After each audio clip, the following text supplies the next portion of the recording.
Welcome back, dear friends, to another episode of Exploring the Advent of Divine Justice. We are starting part 19, covering paragraphs 81 through 86. And without any further ado, we'll have our opening prayer. Thank you.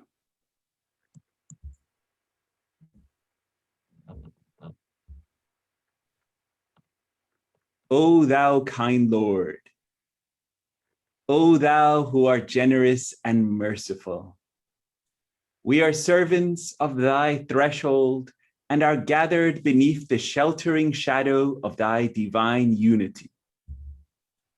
The sun of thy mercy is shining upon all, and the clouds of thy bounty shower upon all. Thy gifts encompass all. Thy loving providence sustains all. Thy protection overshadows all, and the glances of thy favor are cast upon all.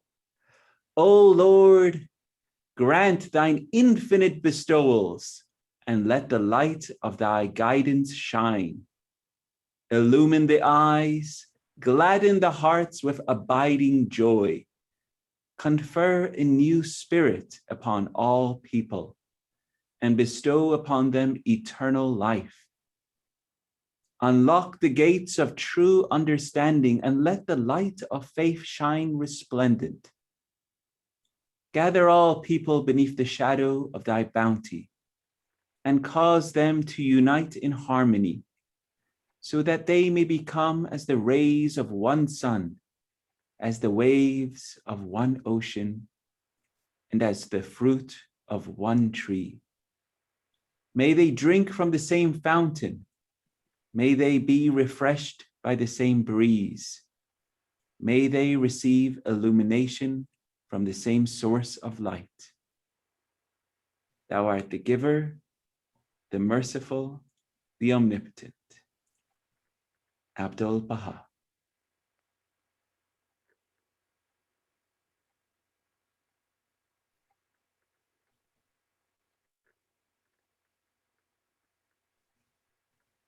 Very good, dear friends. As I was reading this prayer, something stood out to me, and this is just an example of the revolutionary aspect of Abdul Baha. And this one line, may they drink from the same fountain. So His Holiness Abdul Baha writing this, so it's not only was he revealed this in the time of 1911, 1912, when segregation was quite apparent, in America. And so he's saying, may they drink from the same fountain, talking about humanity. And this all the way up to until the 60s, when eventually this segregation was repealed. And so you can see how Abdul Baha, through even his prayers, calling for humanity to come together. So that was just an insight from that one prayer. So tonight, dear friends, we're going to pick up on part 19, covering paragraphs 81 through 86.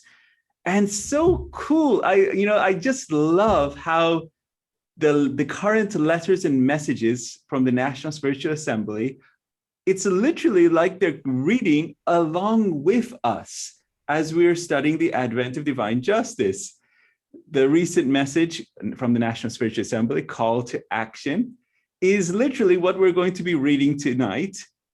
And the message on the memorial for Robert Turner, how cool is that? So, and we're going to be studying just a tiny bit on Robert Turner tonight. It's so exciting. Let's get into the session. If you're interested in the life of Mr. Robert Turner, the Crimson Academy, myself, has done part 1 of our session called Glimpses of Light. And in Glimpses of Light, we covered about a 25-minute episode covering the life story of Mr. Robert Turner. disciple of Abdu'l-Baha. So in that episode, you can get a fuller story of who Mr. Robert Turner is. So let me share my screen, dear friends, so we can get into our session. Okay. Here we go. Okay. Part 19, dear friends, moving along in our course. So in this section, we're covering paragraphs 81 through 86. And the main themes of these paragraphs are enhancing community diversity. I love this. This is so important. And the beloved guardian, you'll see how he stresses it in the opening paragraph of 81. Then we're going to cover the 3 stages of the teaching campaign. And next, the second phase of the 7-year plan. Okay, so these are the main themes that are covered in paragraphs 81 through 86. Okay, so let's get into them. So let's have some readers, and as we cover this section, and our first reader for paragraph 81 is Miss Deborah. Miss Deborah, so good to have you, and let's get this going. Let anyone who feels the urge among the participators in this crusade, which embraces all the races, all the republics, classes and denominations of the entire Western Hemisphere, arise, and circumstances permitting, direct in particular the attention and win eventually the unqualified adherence of the Negro, the Indian, the Eskimo, and Jewish races to his faith. No more laudable and meritorious service can be rendered the cause of God at the present hour than a successful effort to enhance the diversity of the members of the American Baha'i community by swelling the ranks of the faith through the enrollment of the members of these races. A blending of these highly differentiated elements of the human race, harmoniously interwoven into the fabric of an all-embracing Baha'i fraternity, and assimilated through the dynamic processes of a divinely appointed administrative order, and contributing each its share to the enrichment and glory of Baha'i community life, is surely an achievement, the contemplation of which must warm and thrill every Baha'i heart. Awesome. Very well read, Ms. Deborah. Thank you. So I apologize. I just want to let everyone know in this one, it's on page 81. Okay, page 81. And this is on paragraph 81. Okay. And in this one over here, it starts, let anyone. So it starts on page 45 of this one. Okay, 45. Let anyone who feels the urge. Okay. So that's where we are in the books. I also, before we continue, I just wanted to highlight something from last session, because last session we were also talking about teaching, and then we're going to get back to the paragraphs. But I wanted to just bring up something that was brought up in our last session, and this is the differentiation of proclamation and teaching. This is something very important that we should also very much understand the difference between proclamation and teaching. Okay, proclamation is when you're scattering the message and also trying to find receptivity. You're trying to find receptivity, but scattering the message. But is proclamation teaching? No, because you're looking for the receptive heart.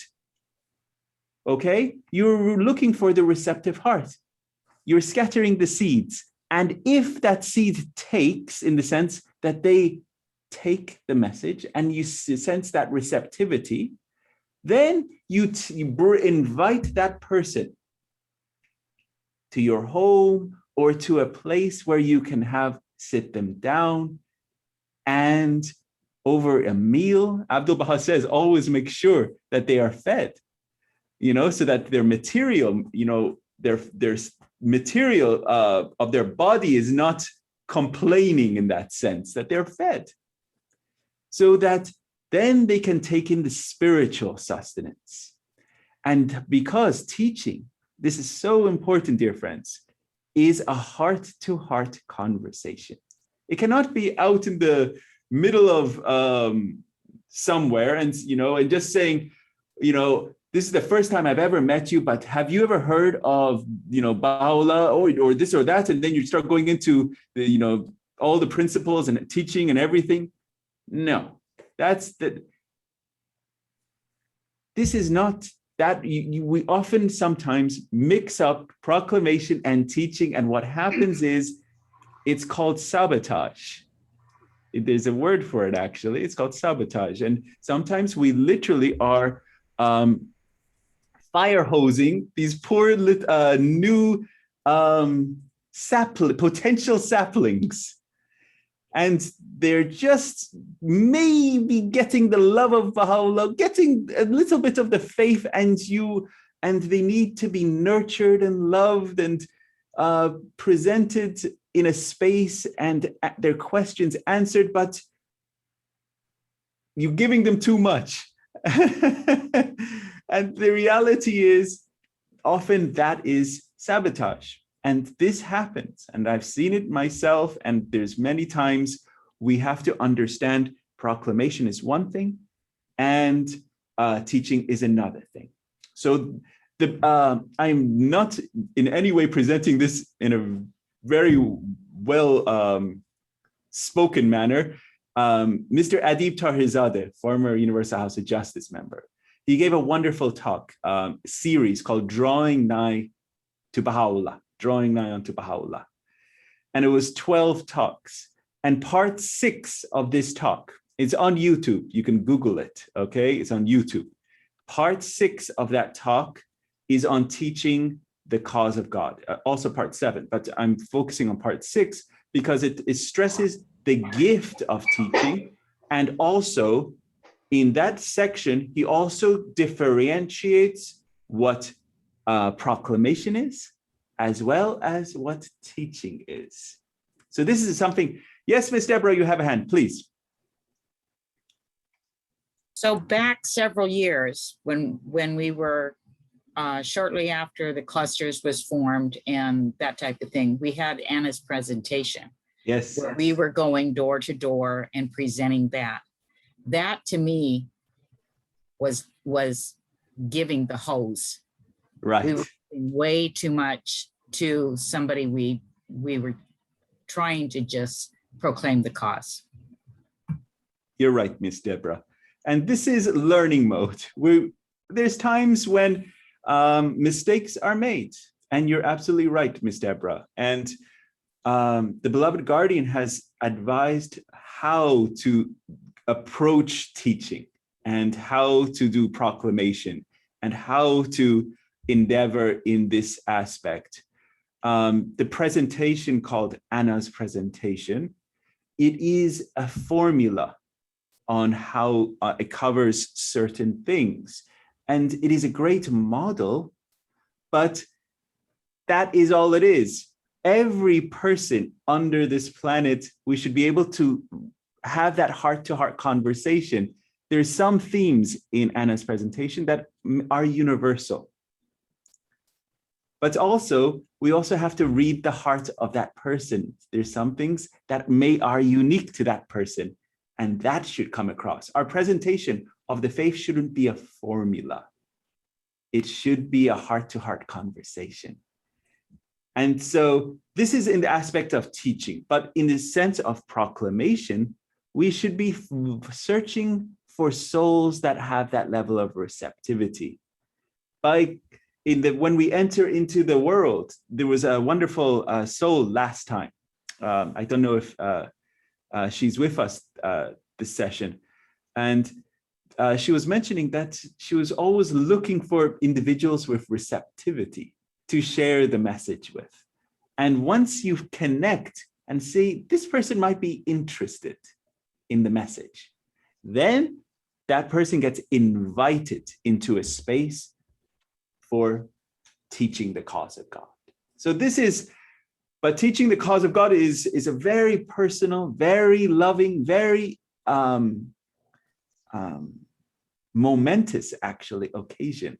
And it's almost sacred. It truly is sacred. It's a duty and it's an honor. So that should be in a space where that heart-to-heart conversation can happen. Anyway, I think I talked too much on that, but it's such a subject that is so important and needs to be revisited and is expounded in much greater by, as mentioned, Adib Tarizadeh in Drawing Nigh unto Baha'u'llah, part 6 and part 7.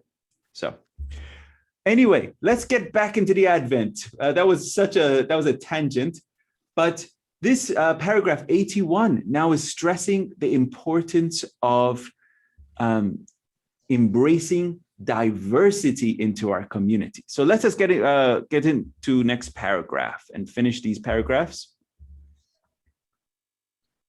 Moving on. Paragraph 81. Miss Darla, let's continue reading this one. Go for it, Miss Darla.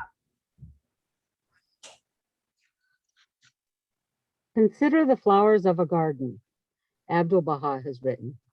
Though differing in kind, color, form, and shape, yet inasmuch as they are refreshed by the waters of one spring, revived by the breath of one wind, invigorated by the rays of one sun, this diversity increaseth their charm and addeth to their beauty. How unpleasing to the eye if all the flowers and plants, the leaves and blossoms, the fruits, the branches, and the trees of that garden were all of the same shape and color. Diversity of hues, form, and shape enricheth and adorneth the garden, and heighteneth the effect thereof. In like manner, when diverse shades of thought, temperament, and character are brought together under the power and influence of one central agency, the beauty and glory of human perfection will be revealed and made manifest. Not but the celestial potency of the Word of God, which ruleth and transcendeth the realities of all things, is capable of harmonizing the divergent thoughts, sentiments, ideas, and convictions of the children of men. I hope, is the wish expressed by Abdu'l-Baha, that ye may cause that downtrodden race, Negro, to become glorious and to be joined with the white race to serve the world of man with the utmost sincerity, faithfulness, love, and purity. Excellent. Very well read, Ms. Darla. Thank you. Okay. Moving along. And the closing of, let's get to Dennis McGregor. Are you with us? Yes, sir. Let's do it. Okay. One of the important questions he also has written, which affect the unity and the solidarity of mankind, is the fellowship and equality of the white and colored races. You must attach great importance, writes Abdu'l-Baha in the Tablets of Divine Plan, to the Indians, the original inhabitants of America. For these souls may be likened to the ancient inhabitants of the Arabian Peninsula, who, prior to the revelation of Muhammad, were like savages. When the Muhammadan light shone forth in their midst, they became so enkindled that they shed illumination upon the world. Likewise, should these Indians be educated and properly guided, there can be no doubt that through the divine teachings, they will become so enlightened that the whole earth will be illumined. If it is possible, Abdu'l-Baha also has written, send ye teachers to other portions of Canada. Likewise, dispatch ye teachers to Greenland and the home of the Eskimos. Very well read. Thank you, Dennis. Mhm. Is Mary with you or is she out? Yes, I'm here. Oh, wonderful. I'm Good to hear you. I'm happy. Okay, go for it, Mary. Me too. Okay.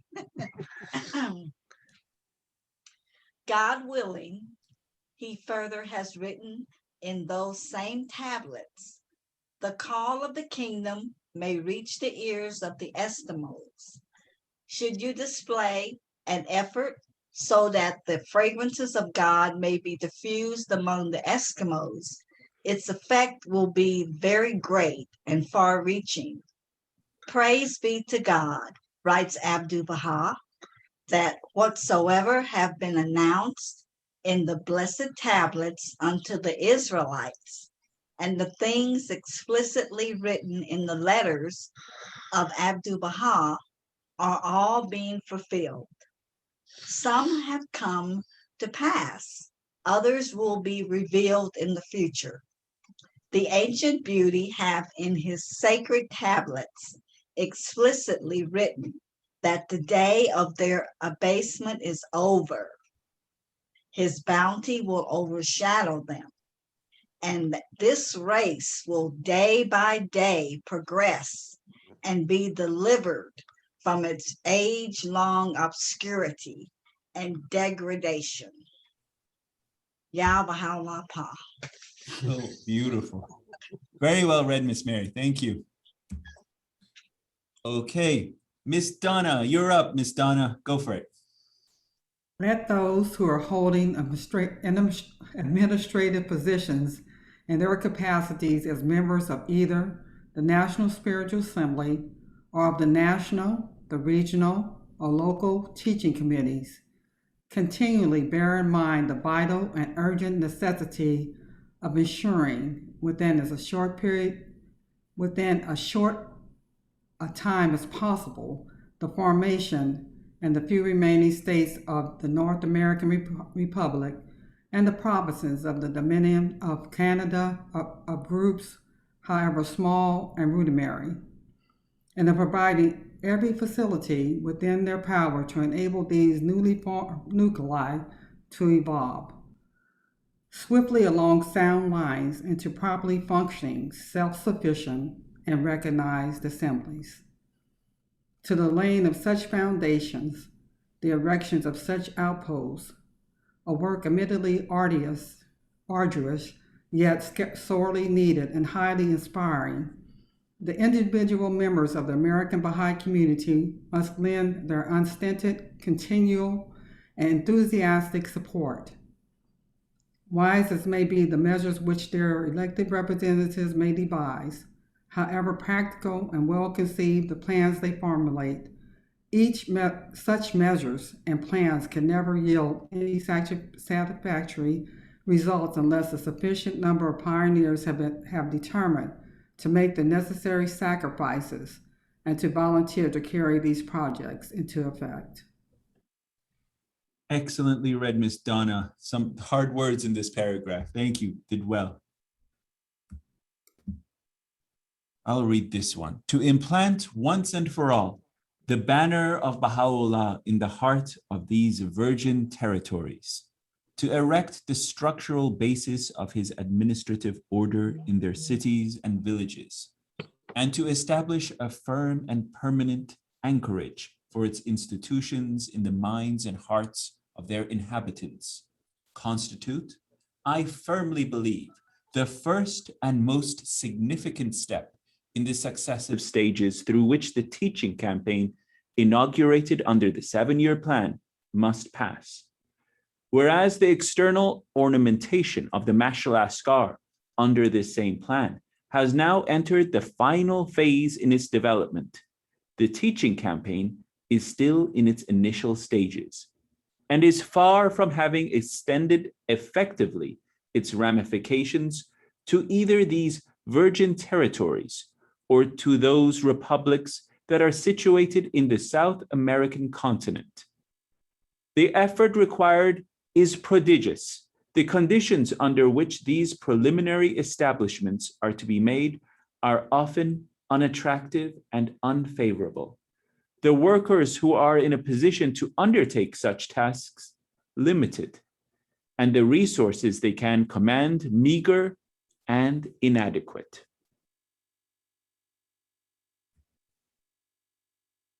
And yet, how often has the pen of Baha'u'llah assured us that should a man all alone arise in the name of Baha and put on the armor of his love, him will the Almighty cause to be victorious, though the forces of earth and heaven be arrayed against him. Has he not written, by God, besides whom is none other God, Should anyone arise for the triumph of our cause, him will God render victorious, though tens of thousands of enemies be leagued against him. And if his love for me wax stronger, God will establish his ascendancy over all the powers of earth and heaven. Consider the work of former generations, Abdu'l-Baha has written. During the lifetime of Jesus Christ, the believing, firm souls were few and numbered, but the heavenly blessings descended so plentifully that in a number of years, countless souls entered beneath the shadow of the gospel. God has said in the Quran, one grain will bring forth 7 sheaves, and every sheaf shall contain 100 grains. In other words, 1 grain will become 700, and if God so wills, he will double these also. It has often happened that one blessed soul has become the cause of the guidance of a nation.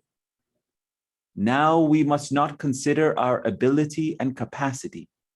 Nay, rather, we must fix our gaze upon the favors and bounties of God in these days, who has made of the drop a sea and of the atom a sun. Let those who resolve to be the first to hoist the standard of such a cause under such conditions and in such territories nourish their souls with the sustaining power of these words, and putting on the armor of his love, a love which must wax stronger as they persevere in their lonesome task, arise to adorn with the tale of their deeds the most brilliant pages ever written in their country's spiritual history. All right. Roya Jan, could you read our next paragraph? Sure. Although Abdu'l-Baha in the tablets of the Divine Plan has written, in most of the states and cities of the United States, praise be to God, his fragrances are diffused and souls unnumbered are turning their faces and advancing toward the kingdom of God. Yet in some of the states, the standard of unity is not yet upraised, as it should be. Nor are the mysteries of the holy books, such as the Bible, the Gospel, and the Quran, unraveled. Through the concerted efforts of all the friends, the standard of unity must needs be unfurled in those states, and the divine teachings promoted, so that these states may also receive their portion of the heavenly bestowals and a share of the most great guidance. The future of the Dominion of Canada, he in another tablet of the Divine Plan has asserted, is very great, and the events connected with it infinitely glorious. The eye of God's loving kindness will be turned towards it, and it shall become the manifestation of the favors of the All-Glorious. Again, I repeat, he in that same tablet affirms his previous statement that the future of Canada, whether from a material or a spiritual standpoint, is very great. Excellent. Thank you, Rajan. You're welcome. Okay. Miss Yuda Miller, could you read this one for us?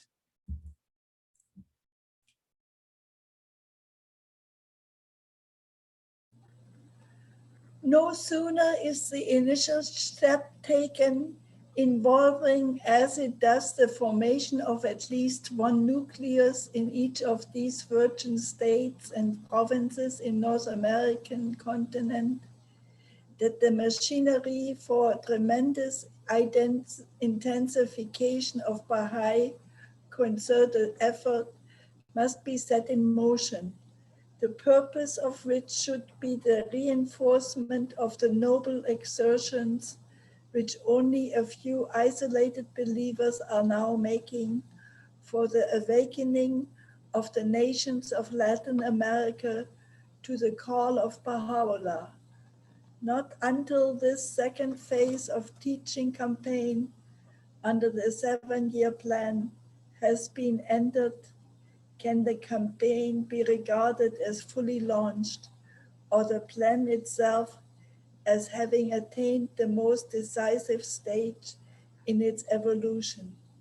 So powerful will be the effusion of divine grace that it will be poured forth upon a valiant community that has already in the administrative sphere erected in all the glory of its exterior ornamentation, its chief edifice, and in the teaching field raised aloft in every state and province in the North American continent, the banner of its faith. So great will be these effusions that its members will find themselves overpowered by the evidences of their generating power. Excellently read, Miss Yuda. Very well. Thank you. Okay. The Inter-America Committee must, at such a stage, nay, even before it is entered, rise to the level of its opportunities and display a vigor, a consecration, and enterprise as will be commensurate with the responsibilities it has shouldered. It should not, for a moment, be forgotten that Central and Southern America embrace no less than 20 independent nations, constituting approximately 1/3 of the entire number of the world's sovereign states, and are destined to play an increasingly important part in the shaping of the world's future destiny. With the world contracting into a neighborhood and the fortunes of its races, nations, and peoples becoming inextricably interwoven, the remoteness of these states of the Western Hemisphere is vanishing, and the latent possibilities in each of them are becoming increasingly apparent. And our last paragraph from our reading, let us have Miss Claudia, if you could be so good. Thank you.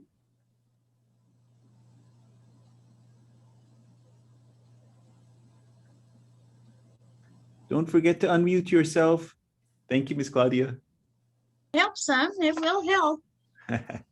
When the second stage in the progressive unfoldment of teaching activities and enterprises under the 7-year plan is reached, and the machinery required for its prosecution begins to operate, the American believers, the stout-hearted pioneers of this mighty movement, must, guided by the unfailing light of Baha'u'llah, and in strict accordance with the plan laid out by Abdu'l-Baha, and acting under the direction of their National Spiritual Assembly, and assured of the aid of the Inter-American community, launch an offensive against the powers of darkness, of corruption, and of ignorance, an offensive that must extend to the uttermost end of the southern continent and embrace within its scope each of the 20 nations that compose it. Awesome, truly awesome. Thank you very much, Miss Claudia. Okay, so there we are, paragraphs 81 through 86.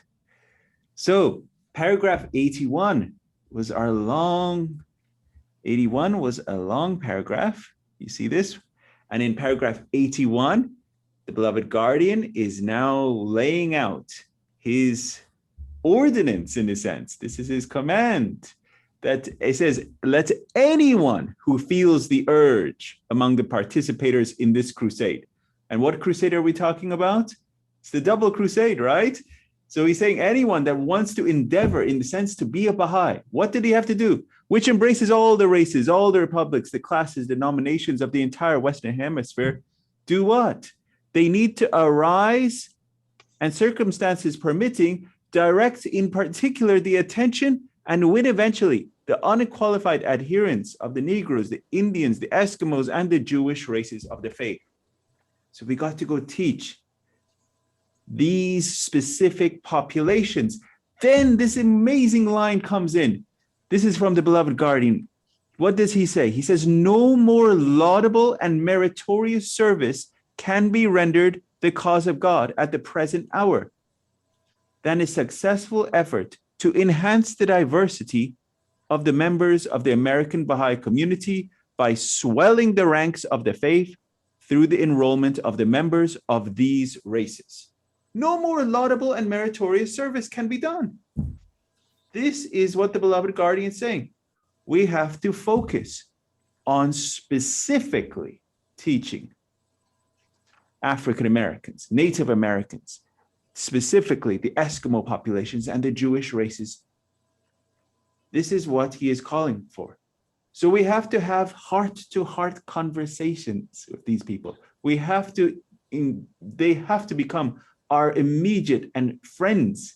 This is we have to strive towards, because the beloved guardian, nothing is more laudable, nothing is more meritorious than that, bringing diversity into our community.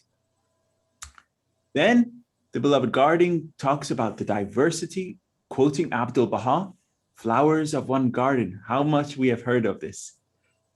And it's so amazing and so lovely that, remember in part 15, we covered, per se, the Baha'i viewpoint on racism and how many times the beloved guardian hit this concept home, that the Baha'i viewpoint is as we see everyone like the notes of one song, and they're all coming together in harmony. And again, now the beloved guardian, now in this course in part 19, he's coming in paragraphs 81 through 86. In paragraph 81, he's saying again that the harmony is in diversity. The beauty is in diversity. He's stressing this because who is he writing to? The North American Baha'i community, where this issue is the most significant, the most vital and challenging issue here. So he's hitting it home again. And in the closing part of paragraph 81, because we're obviously going to cover all of these in much greater detail, but these are some reflection points I want to share with you.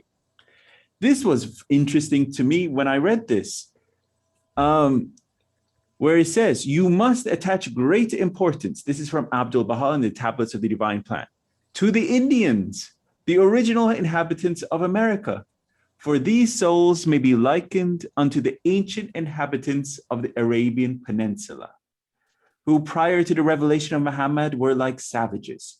When the Mohammedan light shone forth in their midst, they became so enkindled that they shed illumination upon the world.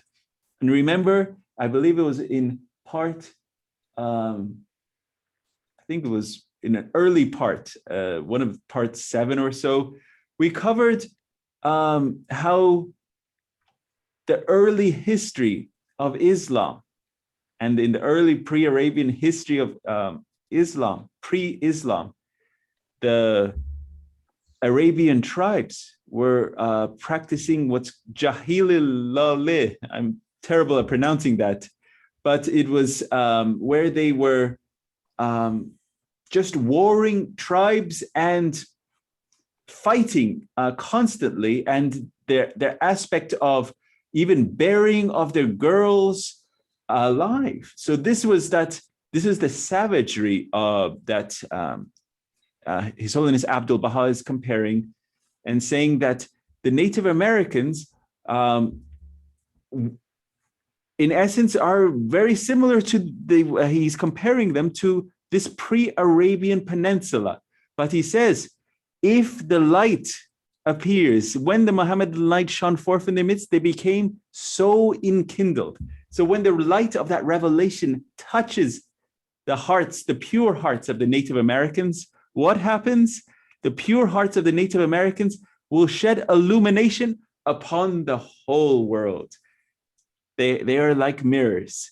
And so when the pure hearts of the Native Americans have that radiance coming from the light of the revelation of the day, they will illuminate the whole world. So this is coming from Abdu'l-Baha.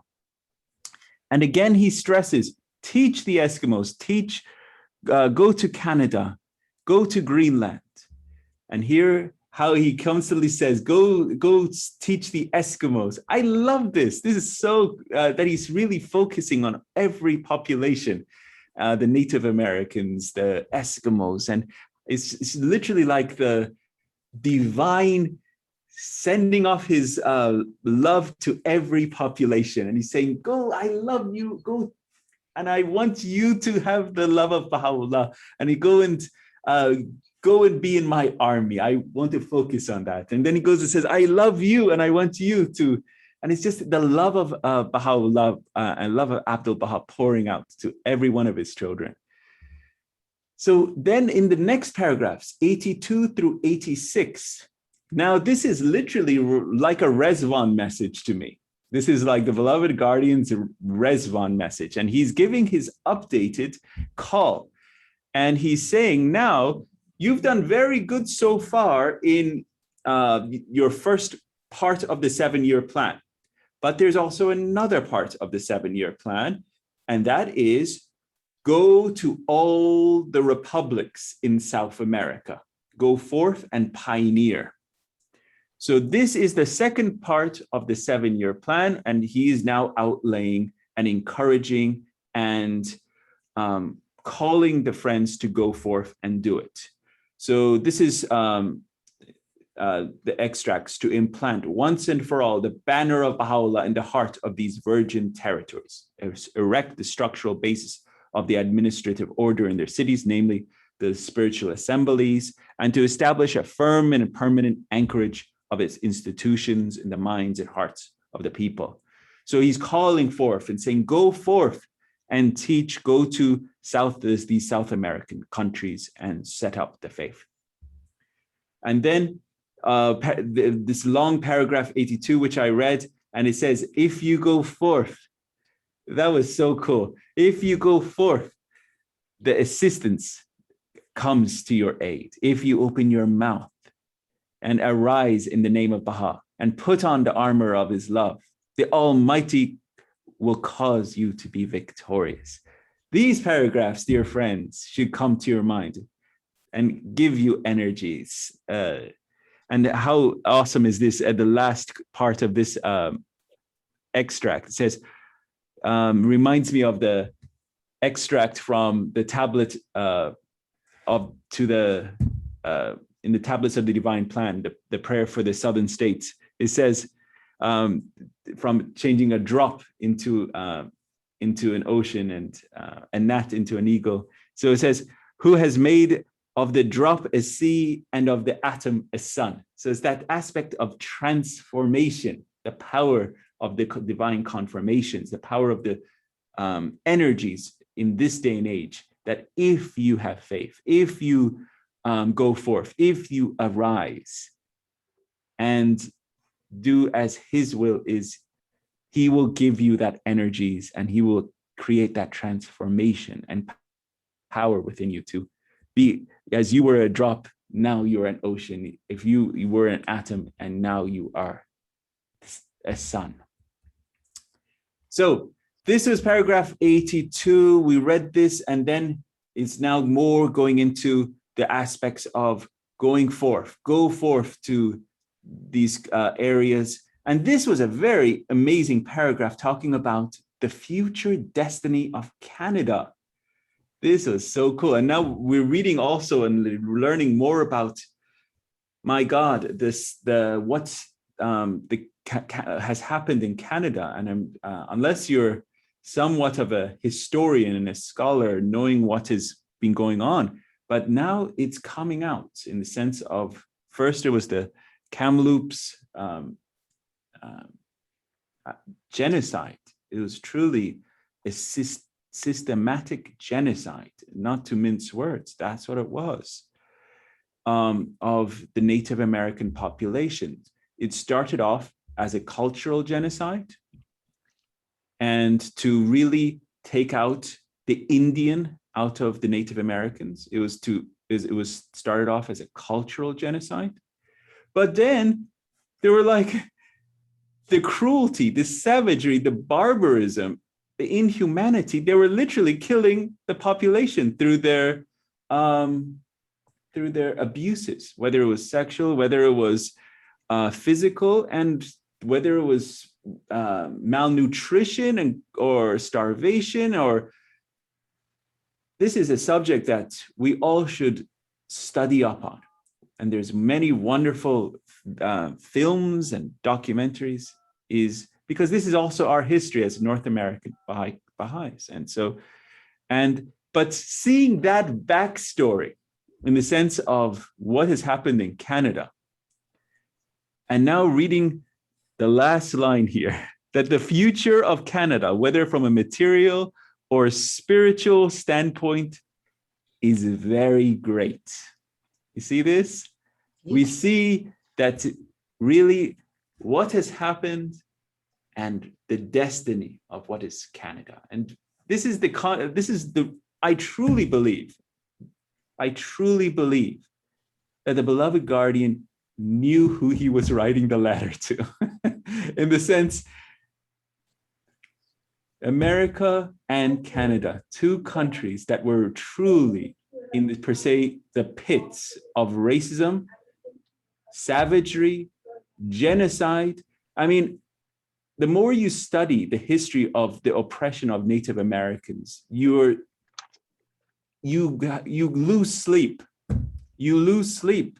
The true savagery of hundreds of millions, not truly, it was over 100 million Native Americans were killed in this country.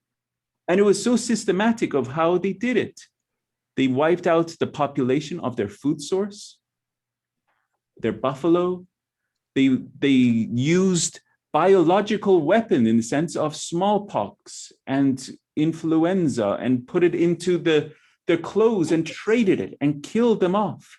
It was clever. I mean, in the sense of how it has been orchestrated, the racism and genocide in every level has been cleverly orchestrated, wickedly clever. This should be studied in the sense of knowing the history so that when you are speaking on it, you can be knowledgeable and can be able to affect hearts. You follow? Apart from that, studying history creates sensitive heart. It creates the heart to become sensitive. You feel for those that have been affected. That's why we should study history. When you study the history of the plight of African Americans in this country, which every one of you should do, it creates that sensitivity. It breaks down barriers of prejudice within our hearts, and we become sensitive to their suffering, so that when we have these conversations of heart to heart, it's not some logical and rational idea of Abdu'l-Baha said, there is no race. Abdu'l-Baha said, we should love everybody. But when we have the history, when we're talking to them, our love should transcend these type of things. And they are our brothers and sisters. They've endured great suffering in this country. They are judged every day on something they did not ask for, namely the color of their skin. They didn't ask for that, but every day society judges them. And this is a reality that whether you're white, whether you're Persian, whether you're anything, we're not judged on that, but they are. And this is something that we have to be sensitive to, because they have had sufferings that we have not endured. So we have to be understanding and loving, compassionate in every space that we can. This is very important. So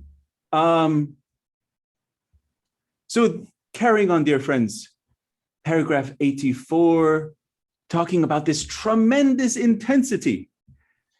This is the sense of urgency that beloved guardian uses in his language, and the sense of urgency of now going forth to these South American countries and going and proclaiming the banner of Baha'u'llah, promoting his cause. He creates in his language a sense of urgency.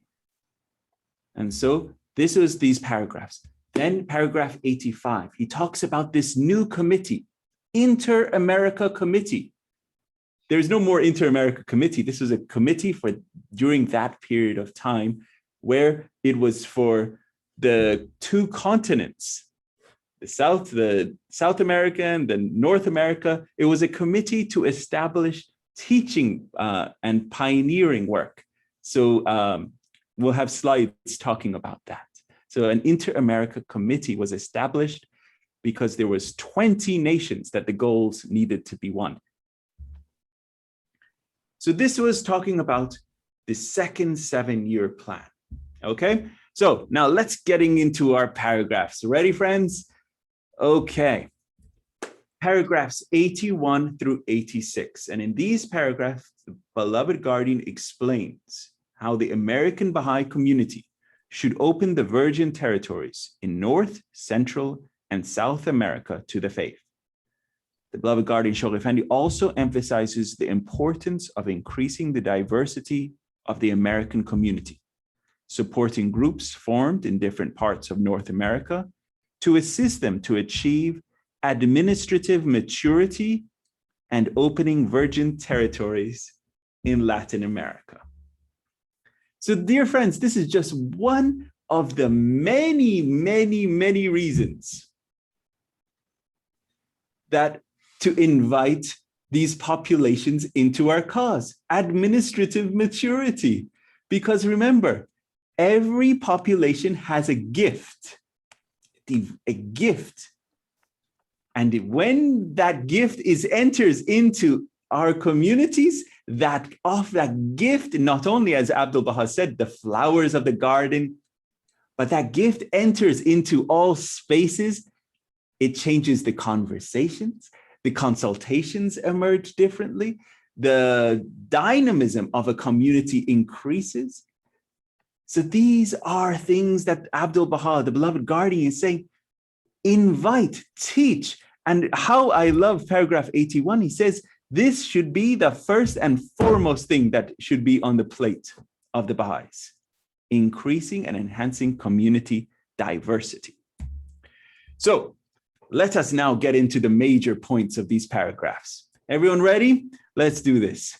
Ready. So Shoghi Effendi stresses the importance of increasing this diversity of the American Baha'i community by attracting other ethnic groups into the faith. We're going to talk about the first African American who accepted Baha'u'llah, as attested by Shoghi Effendi in God Passes By, and this was Robert Turner. So we're going to have a few slides on it. And the Crimson Academy, myself, we did a full presentation on Robert Turner in a session called Glimpses of Light. And I will send that to the class because that is much more in depth than these few slides on this such a significant person as Robert Turner. An African-American Baha'i who played a major role in race relations was Louis Gregory. And he joined the Baha'i community in 1909. And also in Glimpses of Light, this was our second individual. So in part 2 of Glimpses of Light, we covered Louis Gregory, and I encourage you also to watch that one. That is very much more detailed, and it covers the awesomeness of who Louis Gregory is. Since the 1940s, an increasing number of Native Americans have been attracted to the Baha'i faith. The beloved guardian Shoghi Effendi emphasizes that the Baha'i groups formed in various states of North America must be strengthened and supported to evolve into fully functioning assemblies. And lastly, at the end of the first 7-year plan, Shoghi Effendi announced that the structural basis of the administrative order of Baha'u'llah was firmly established in every state of America and province of the Dominion of Canada. So this was the first part of the 7-year plan. He said it's done.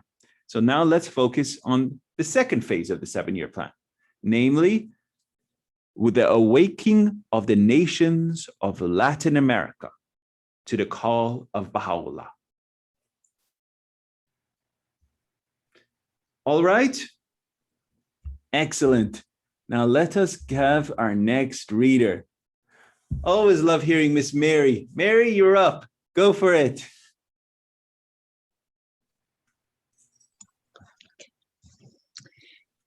In paragraphs 81, the beloved guardian stresses the importance of increasing the diversity of the American Baha'i community by attracting African Americans, the American Indians, the Eskimos, the Jews, and other ethnic groups into the faith.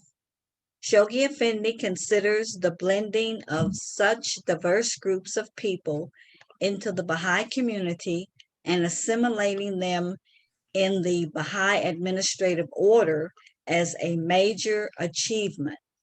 The history of the American Baha'i community shows that increasing the diversity of the community has been an unceasingly pursued goal.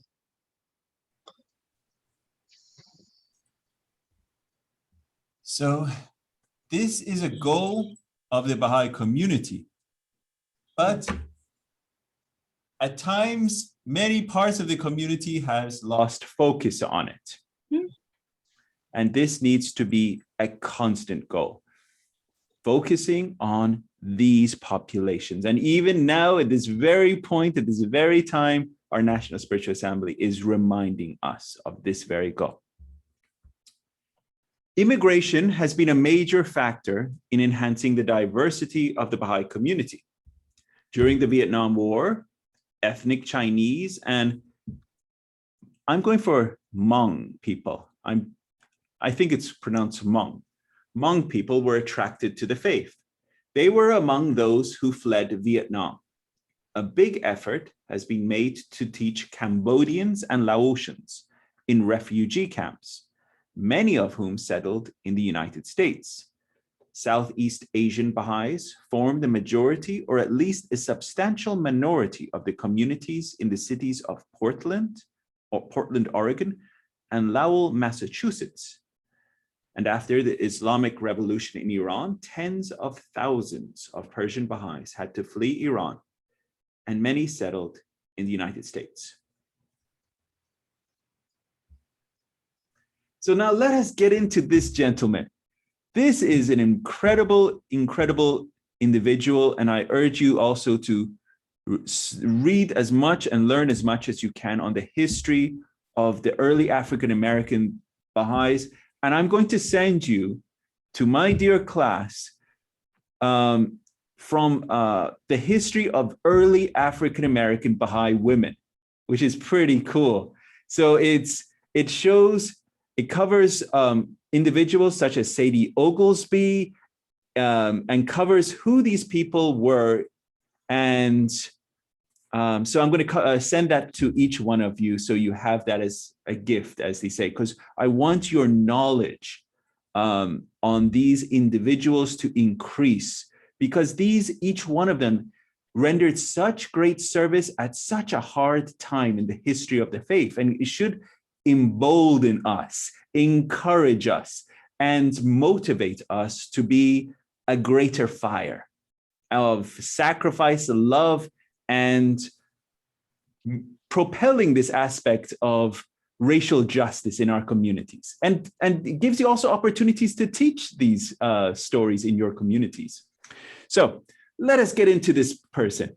The first African-American to accept Baha'u'llah, as attested by Shoghi Effendi in God Passes By, page 259 by reference, was who? Robert Turner.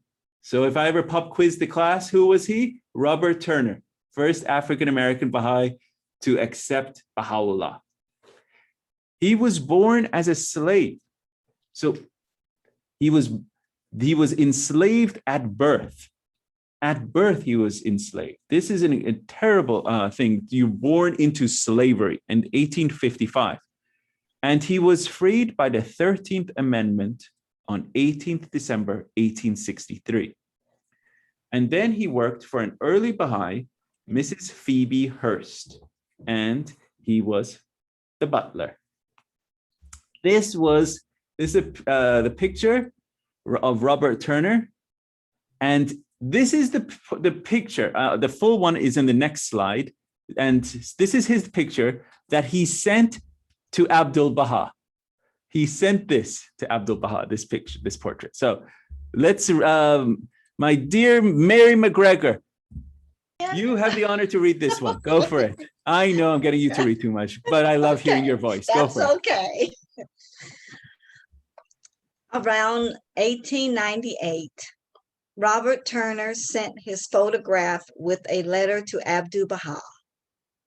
In response, Abdu'l-Baha revealed the following tablet that was sent to him through Phoebe Hearst. O thou who art pure in heart, sanctified in spirit, peerless in character, beauteous in face, thy photograph have been received, revealing thy physical frame in the utmost grace and the best appearance. Thou art dark in countenance and bright in character. Thou art like unto the pupil of the eye, which is dark in color, yet it is the font of light and the revealer of the contingent world. I have not forgotten, nor will I forget thee. I beseech God that he may graciously make thee the sign of his bounty amidst mankind. Illumine thy face with the light of such blessings as are vouchsafed by the merciful Lord. Single thee out for his love in this age, which is distinguished among all the past ages and centuries. Thank you, Miss Mary. So Abdu'l-Baha here is comparing Mr. Robert Turner to this pupil of the eye. And this is actually an appellation that Baha'u'llah gave African Americans, the people that are colored in the sense of dark of skin. He said that they are like unto the pupil of the eye, which is dark in color, and yet it is the fount of light and the revealer of the contingent world. It is something so beautiful and so powerful, and something that everyone that is of dark of skin should be so honored and so privileged to be entitled to be a pupil of the eye.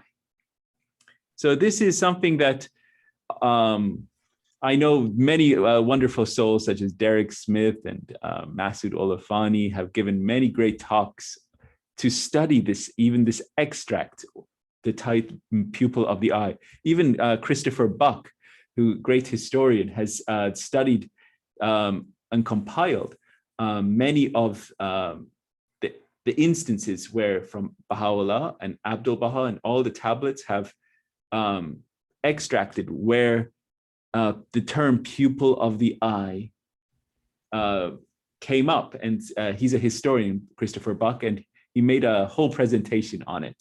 And I will share that with the class. I'll send that to you, actually. I found it. So that was a very interesting discovery that Christopher Buck did. He wanted to show and give that as a gift to all African Americans, in the sense that how many places did pupil of the eye come up? Obviously, and also there's a great compilation called Pupil of the Eye too. And that is something, is an incredible gift that shows what a treasure, what a supreme treasure African Americans are. So here's some more. There's a few more slides on Robert Turner. And the reason why I put these in is because this is when we're talking about engaging community diversity, he was the first. And so we should know his history. So Robert Turner was the first Western pilgrim. He was one of the first Western pilgrims, and the others were Edward and Lua Getzinger, Mrs. Thornborough Cropper, and Phoebe Hearst.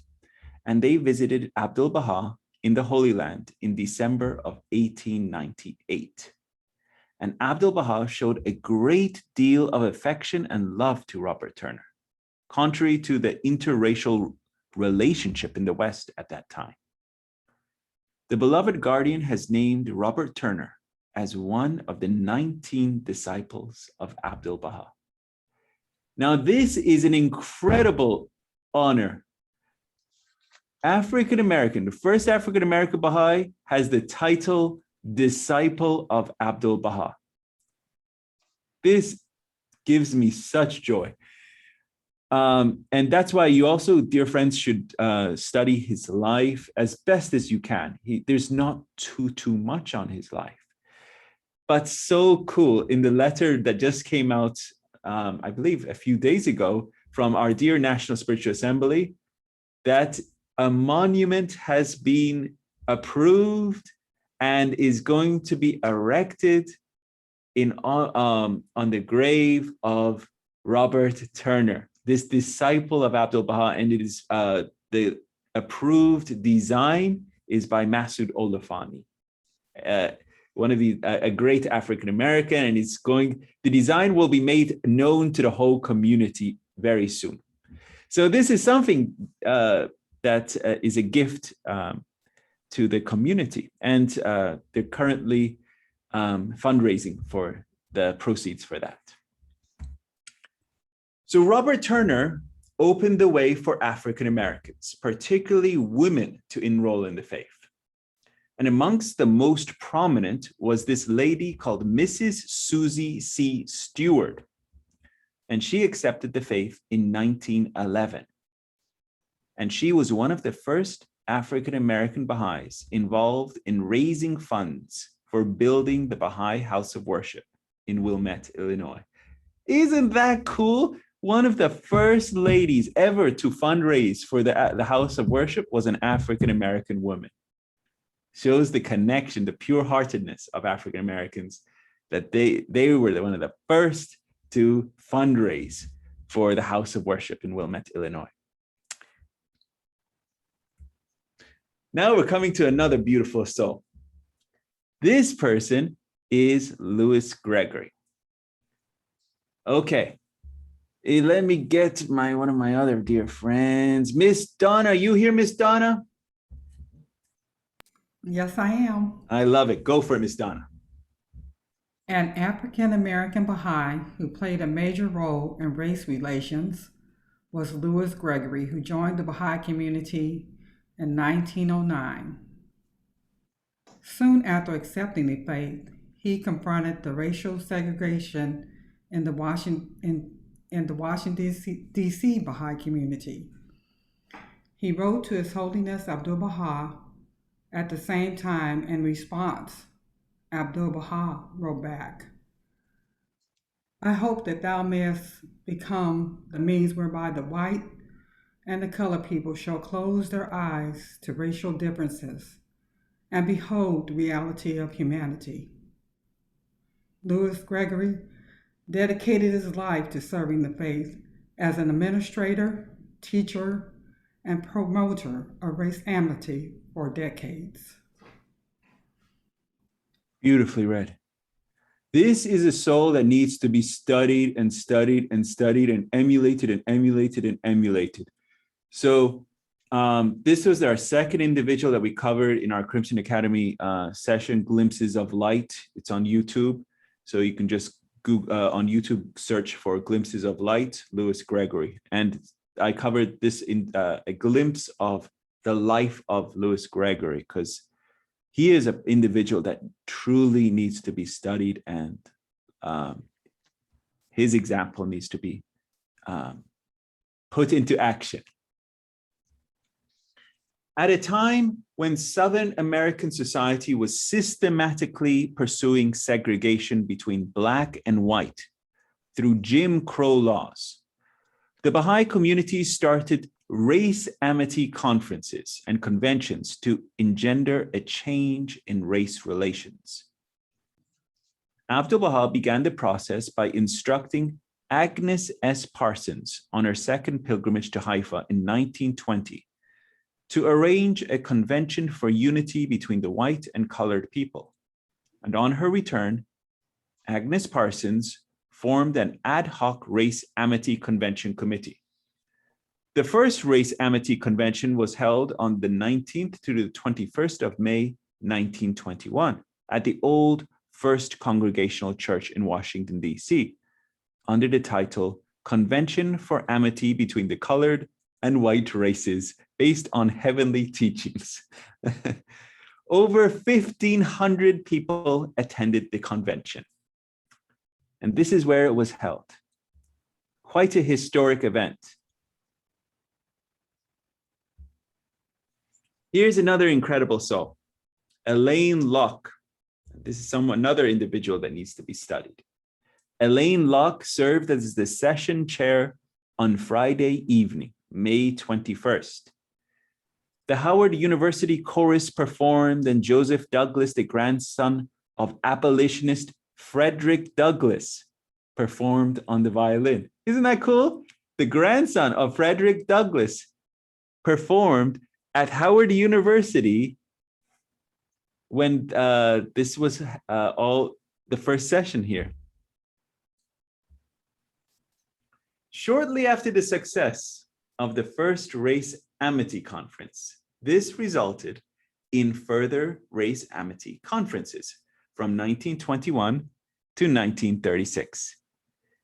This was followed by the Race Unity period of 1939 to 1947, comprising a wide range of race relations initiatives. So I'm giving you an overview of all the different race things throughout the Baha'i history in the United States. So this is now from 1939 to 1947, it comprising a wide range of race relation initiatives. That's what they were called. These conferences attracted African-American leaders and scholars to the faith, strengthened the faith of the African-American Baha'is, and enhanced interracial relationships within the Baha'i community.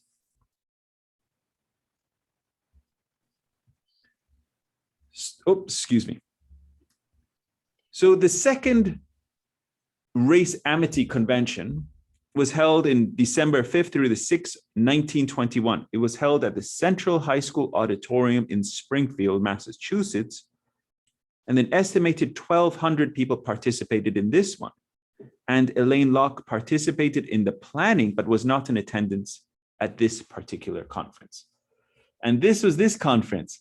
Look how many wonderful African-American souls are in attendance. Imagine that, dear friends, how if our gatherings had such a diversity as that, a sea of African-Americans participating, so beautiful. So this was the Race Amity Convention that was held. And this also, in a few years later, this was a conference for interracial amity, co-sponsored by the Baha'is and the Urban League in New York City, November 8th, 1930. And you can see Louis Gregory is standing in the third row, center right. You see him? There he is. Oh, yeah. So cool. He was right up in it, as they say. He's right in the action. He's organizing, getting things going, and that's how we should be. Standing third row, center right. And this is from the National Baha'i Archives. The American Baha'i community continued to organize race amity gatherings for decades. This is a race amity meeting organized by the New York Baha'i Assembly and the New York Urban League in New York sometime in 1930. And during these gatherings, children would also be integrated Isn't that cool too? Remember, this was a segregated time, but these gatherings were designed to literally break down prejudices. So these children were integrated. So these gatherings, children would also be integrated, as evidenced by this photo of an interracial amity children's hour taken April 29th, 1928.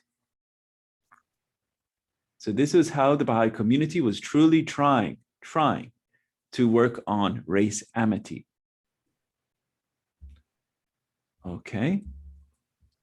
Such initiatives resulted in significant increase in the number of African-American Baha'is.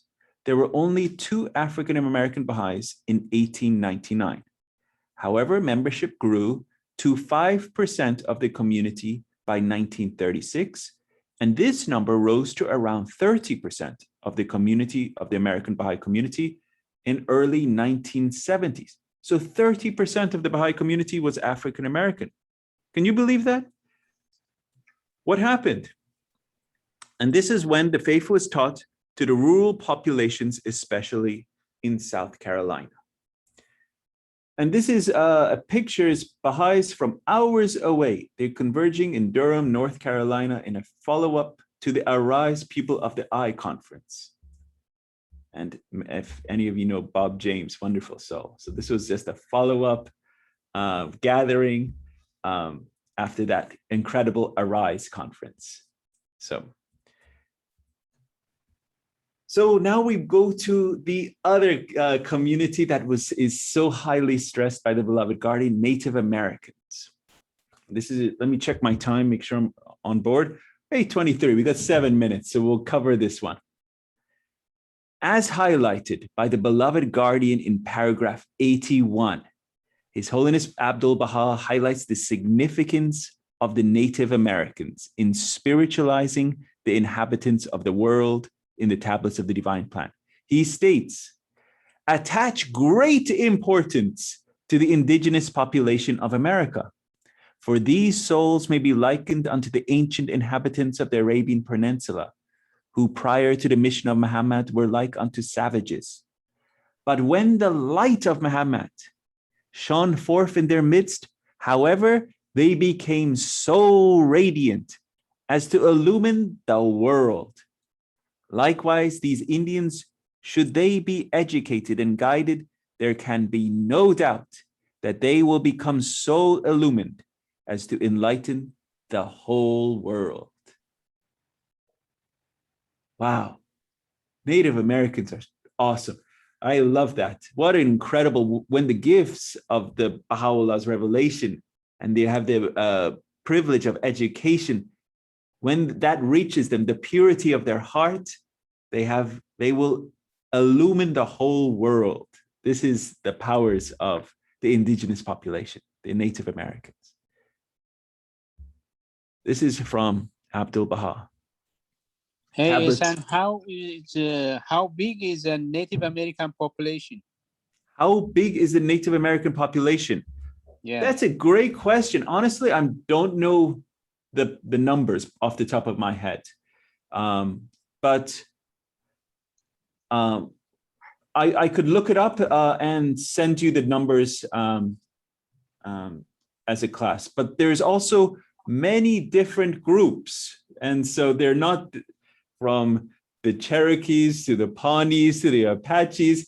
So they're all many different groups. They're not of, one Native American would not say, I am the same as that other Native American. that's why I'm asking, because I just try to find out, because I know there are so many. That's why how big the population is.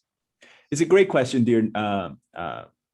Great question, dear Tesfaye. But we can look that up, and I could say. I Googled. Please, Roya Jan. It says that according to the Census, U.S. Census Bureau, as of 2020, 574 federally recognized Native American tribes in the U.S. And about over 100,000 in population. Okay. That is based on the U.S. Census Bureau of 2020, year 2020. That's Wow. good. Good, thank you. You're welcome. Only 100,000 left Yeah.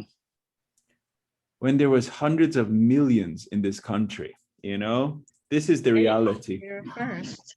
Hey, son. Yes, it sounds like my dear friend, Miss Karen O'Brien. Oh no, this is- scratch that. It's Miss Deborah. Yes, it's Deborah. There you go. I looked it up on Google as well, and I put in Native Americans in the United States. Uh-huh. It says the total population in America is 5,220,579, which is 1.6% of the total US population. That sounds more correct. That sounds more correct than 100,000. But thank you very much. Thank you very much, Deborah. Alexander, I believe the 100,000 is those tribes that are probably in the reservations. It also has an additional information as to within the US population. Well, here it says 6.79 million. Oh, okay. Okay, excellent. Good job, Should you be like guys. that. That's my expectation too. Yeah, so we should venture to reach not this population with love, with genuineness, and so this is what the beloved guardian is saying. So let's finish up on this aspect. We have a few minutes left, and then we'll just finish on Native Americans on here. So it says, since the 1940s, an increasing number of Native Americans have been attracted to the Baha'i faith. Currently, there is no up-to-date statistics on the number of Native American Baha'is. Mr. Robert Stockman, he estimates that there were several thousand American Indian and Eskimo Baha'is in 1995, especially in rural Alaska and on the Navajo and Sioux reservations. In an earlier statistics published in 1963 by the Hands of the Cause of God, resident in the Holy Land, 83 native tribes were mentioned to be part of the North American Baha'i community.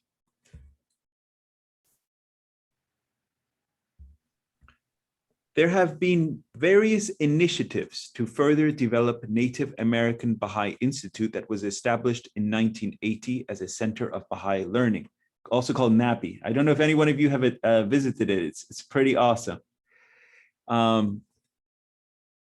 With the mission of cultivating the seeds of knowledge, spiritual and cultural identity in the participants in order to serve the well-being and prosperity of children, youth, and families. One thing that the Baha'i faith, there's actually an incredible paper that was written on the effects of the Baha'i faith and the transformative effect of the Baha'i faith in the Native American population. And there was a paper that was written. One of the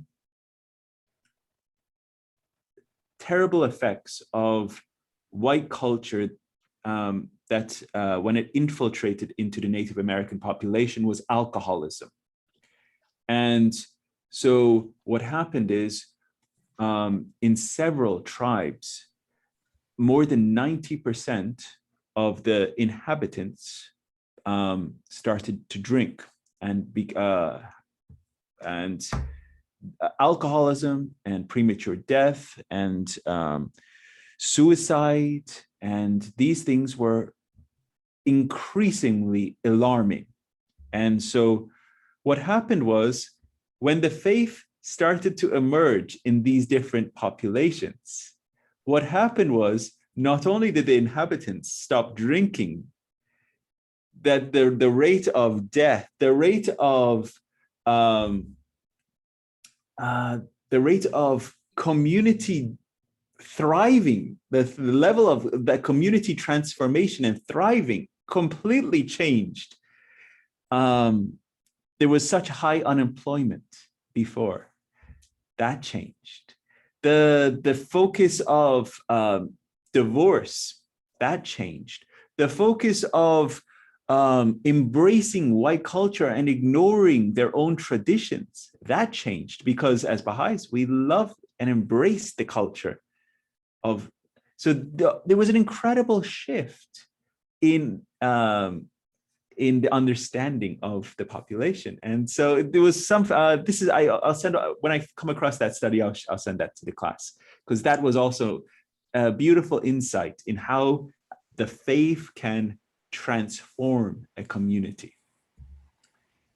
Now I want to share just this extract. We're almost at a few minutes over, but this is so important because it's as timely as it can be.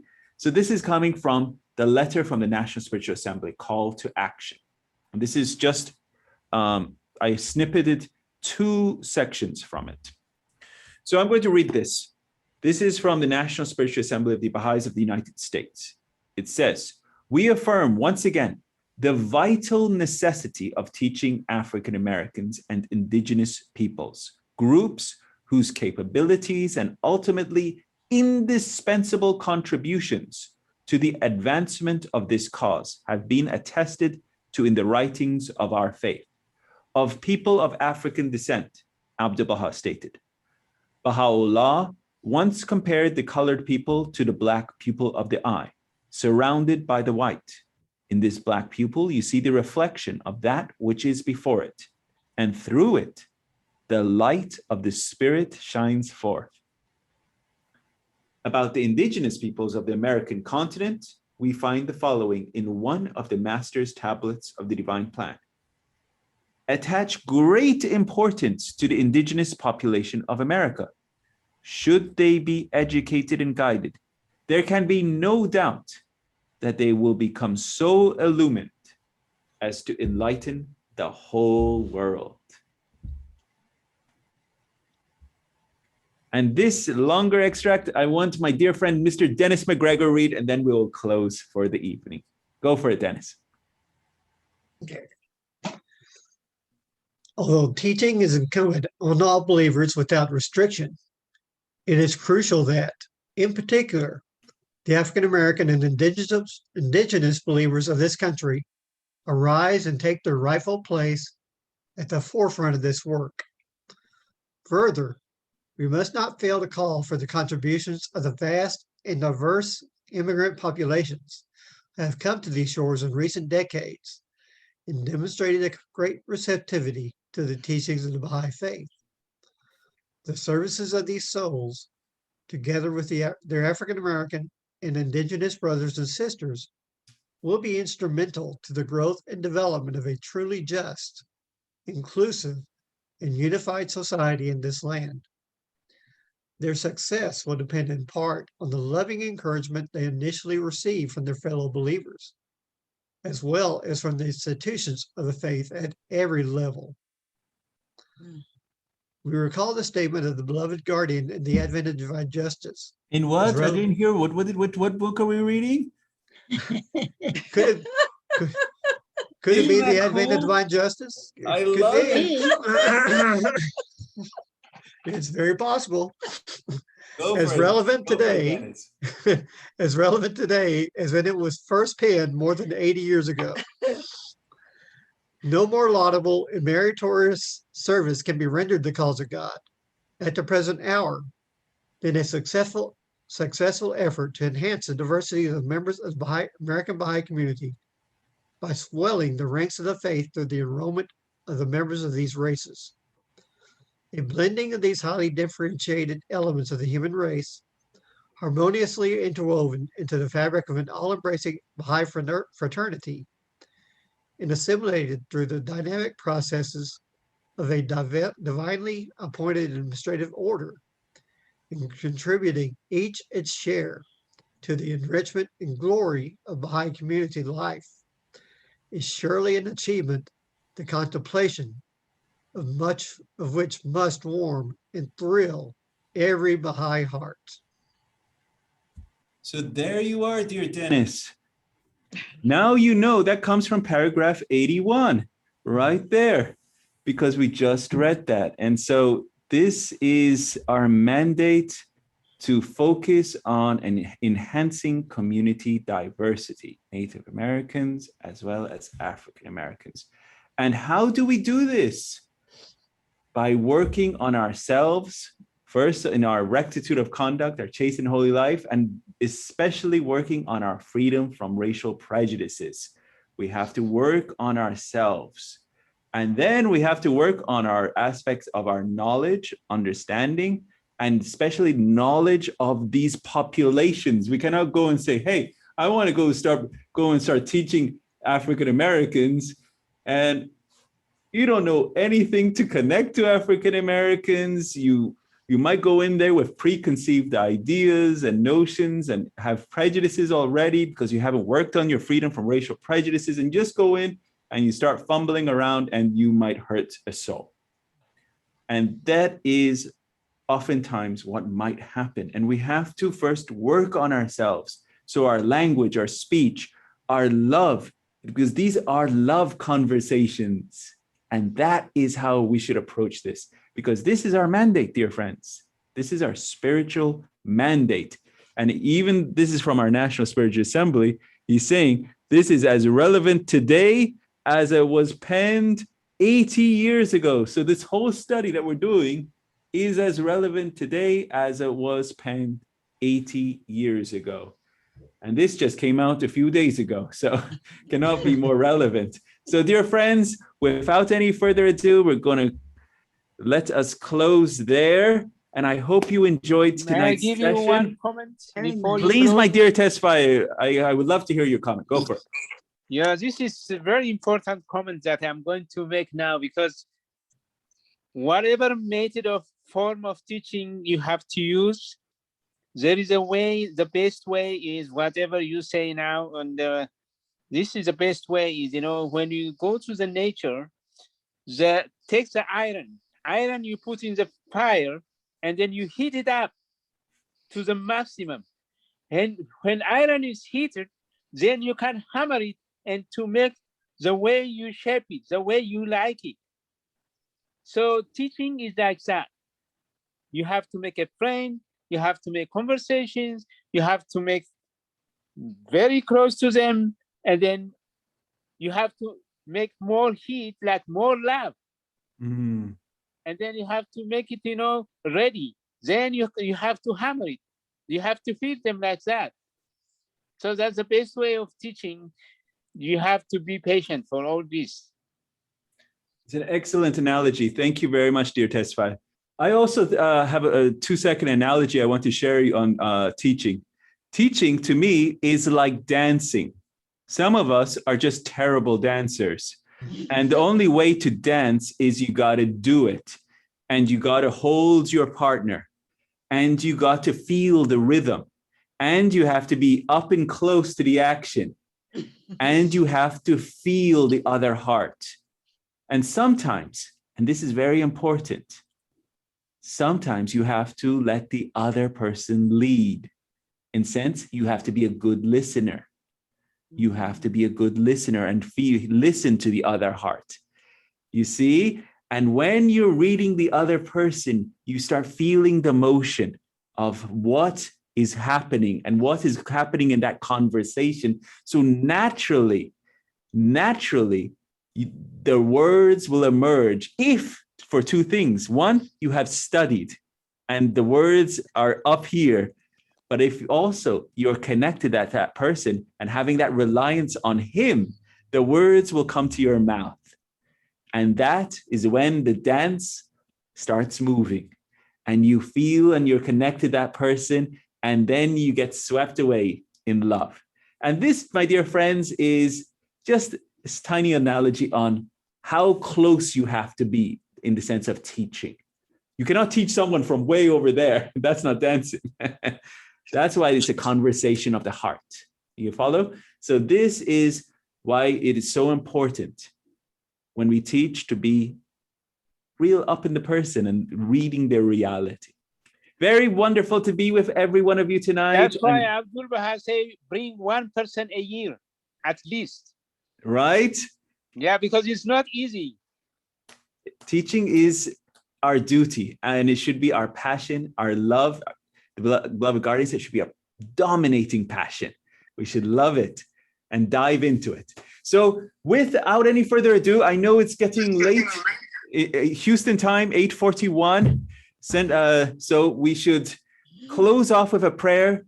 Next week, we'll hopefully finish up part 19, and then we're going to get into part 20. And that is, I believe, off the top of my head, getting into the twin processes. And that is something really cool. Integration and disintegration.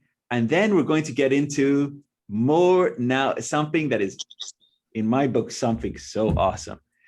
In part 20, we have a Baha'i feast next week. Is that? Oh, okay. Correct? Yes. So next week we'll cancel, okay?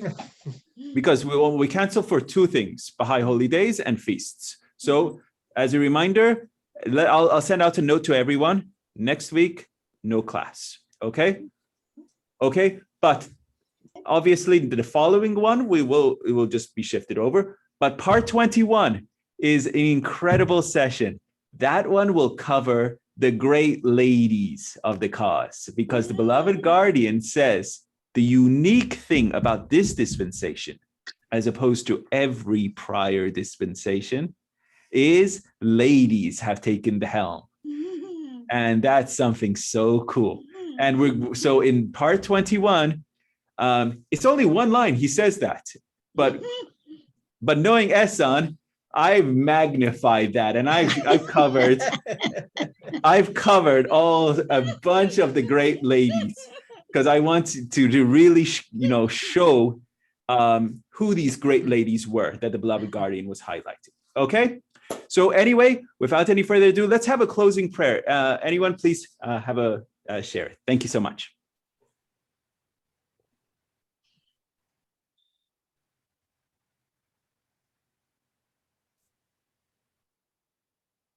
Feel free to unmute yourself and just go for it.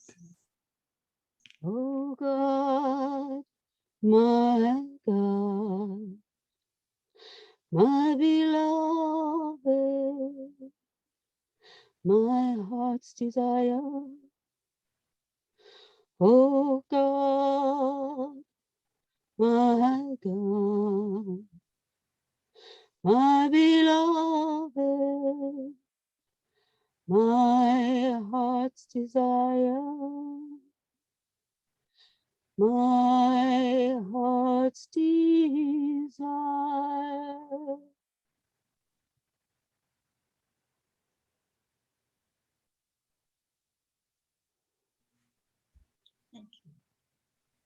Beautiful, Miss Darla. Yes. Thank you so much. What a lovely way to end our class this evening. And have a wonderful week. Love you, every one of you. And I'll send off the recording and also all those other things I told you I will send to you guys. Okay? Have a great evening, everyone. Aloha. Aloha. Bye-bye. Aloha.